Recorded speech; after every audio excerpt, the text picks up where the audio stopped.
Duşun dowamyna taraplar Türkmenistan ýene Germaniýa Federasiýevi Respublikasynyň arasynda alyp barýan iki tarapyn dialogyny ýokary derejesini görkezýän söwda ykdysady gatnaşyklaryny depginli ösýänligini bellädiler.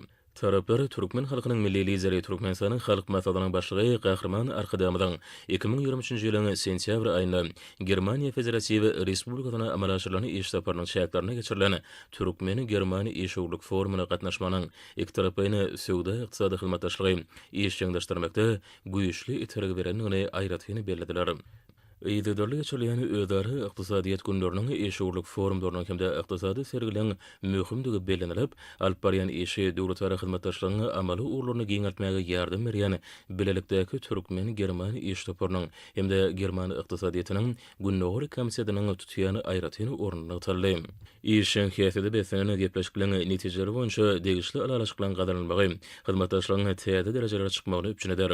Belenirşi ýaly Türkmenistan daşary syýasat strategiýasyny oňyň betaraplyk özleri bähbetli hyzmatdaşlyk gatnaşyklaryna uly orun berýär. Şu nukdaý nazardan ýurdumyň daşary syýasy ýürülgesinde Ýewropa Birleşiginiň ýurtlary, şolsana Germaniýa Federasiýevi Respublikasynyň gatnaşyklaryny ilerledirmegine möhüm ähmiýet berilýär. Türkmenistan ýene Germaniýanyň arasynda iki tarapyny hyzmatdaşlyk işiň ösürilýär. Hyzmatdaşlygy dürli uglarda giňeltmek üçin ägir uly mümkinçilikler bardygy Türkmeni German hyzmatdaşlygynyň ýygydarly ösürilip, onuň iki halkyň bähbetine mundan belägem giňeldiljekdigini görkezýär.